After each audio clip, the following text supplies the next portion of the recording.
Hello दोस्त, राधे राधे। यदि मेरे चैनल को आप लोग नहीं सब्सक्राइब किए होंगे तो कृपया करके ज़रूर कर दीजिएगा। आज मैं फिर स्वस्थ चिंतन के बारे में तीसरा भाग बताने जा रही हूँ, जो कि इस प्रकार है। देह देह नाम में अहम बुद्धि है, जो झूठ है, अभियू है।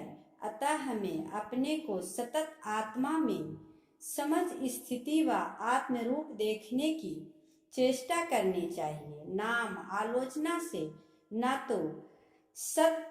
तो संत पद होना चाहिए और ना ही हर्षित। मान अपमान के फल हैं। राग और देश नाम वो रूप व्यवहार के लिए हैं। इनसे भेद रहित आत्मा का सम स्वरूप नहीं बदलता। तुम्हारे व्यवहार में विषमता रहेगी, पर आत्म स्वरूप में तुम नित्य निर्दंत सर्वदा सम स्थिति में रहोगे। सम स्थिति में रहते रहते हम देह एवं नाम से एक तरह के शून्य में पहुंच जाते हैं। पूर्णता की स्थिति हो जाती है। स्वयं भूल जाता है। प्राणी नहीं अपितु हकीकत में ब्रह्म ही रह जाता है।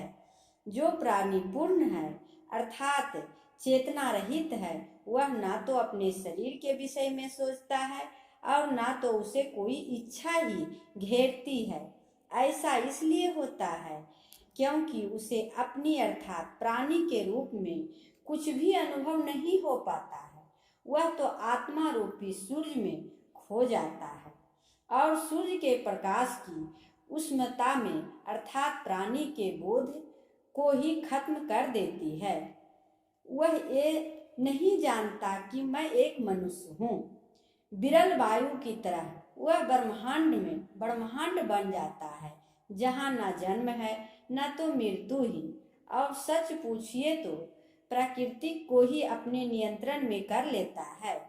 समान सृष्टि प्रकृति के अधीन रहती है, पर ब्रह्मांड में मिलकर वह प्रकृति के रहस्य को न केवल समझता है, अपितु प्राकृतिक पर स्वाभाविक रूप से उसका नियंत्रण हो जाता है, सर्वव्यापी बन जाता है। फिर पशु पक्षी इंसान, हैवान, धरती, आकाश, शाम सुबह, अच्छा बुरा यानी किसी चीज से कोई मतलब नहीं।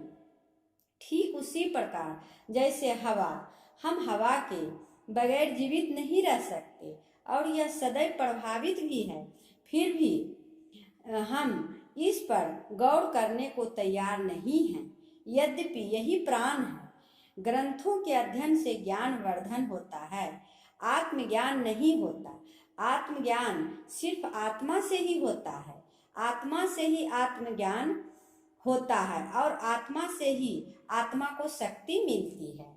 आध्यात्मिक विषयों पर हम लोग आश्चर्यपूर्ण व्याख्यान तो दे सकते हैं, पर जब तदनुसार कार्य करने का अवसर आता है तो हम अपने को बिल्कुल अकर्मण्य पाते हैं।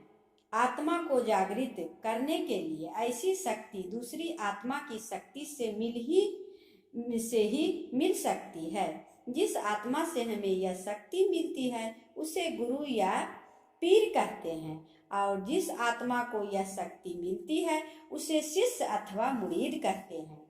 इस शक्ति को प्रदान करने के लिए यह आवश्यक है कि जिस आत्मा से उस शक्ति को अपने पास से दूसरे में मानो डाल देने या पहुंचा देने की योग्यता हो, सक्षम आत्मा ही यह कार्य कर सकती है। दूसरी आवश्यकता यह है कि जिसको यह शक्ति दी जाती है अर्थात जिस आत्मा में यह शक्ति संचारित की जाती है, वह आत्मा उस शक्ति को ग्रहण करने की योग्यता रखती हो, अर्थात सद्गुरु भी योग व सक्षम हो और ग्रहण करने वाला भी सत्पात्र शिष्य हो। अध्यात्म का वक्ता भी अलौकिक हो और शिष्य अर्थात श्रोता भी पूर्ण समर्पित हो। अलौकिक बनने का साधक हो, ऐसे ही लोग अर्थात गुरु हैं और ऐसे ही लोग अर्थात शिष्य। और सच पूछिए तो प्रेम ही वह मदिरा है जो शिष्यता और योग्यता की बेहोशी प्रदान करता है। प्रेम अर्थात पूर्ण समर्पण।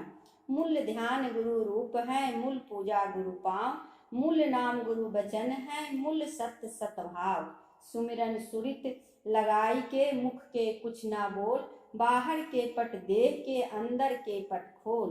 बलिहारी गुरु आपने, घड़ी घड़ी 100 बार, मानुष से देवता किया, करत न लागी वार। गृहस्थ आश्रम में इच्छाओं से मुक्त होकर ही भगवत प्रेम पा सकता है। यह सरल और कठिन दोनों है। सदैव इच्छा से मुक्त रहकर ही योग अर्थात ध्यानावस्थिरा रह सकता है। इंद्रियां दमन संन्यास आश्रम में अध्यात्म आवश्यक है। गुरु का मुख्य कर्तव्य शिष्य को जन्म मरण से मुक्त करना है, साथ ही कुपथ से सुपथ पर लाना है। प्रेम तत्व का न केवल सैद्धांतिक अपितु व्यवहारिक ज्ञान की शिक्षा देनी है। भौतिक सुख के बदले आध्यात्मिक ज्ञान से अभिभूत करना है। शिष्य को चाहिए कि वह सदा गुरु की सेवा में तत्पर एवं समर्पित रहे। मूल तथ्य यह है कि प्रेम आवश्यक रूप से दैत्य को अद्वैत बना देता है, गुरु रूप ही अद्वैत बनता है। पहले आस्तिक बनो, खुद ब्रह्मवादी बन जाओगे। यदि तुम ब्रह्मवादी हो तो स्वयं अद्वैतवादी बन जाओगे। राधे राधे, धन्यवाद।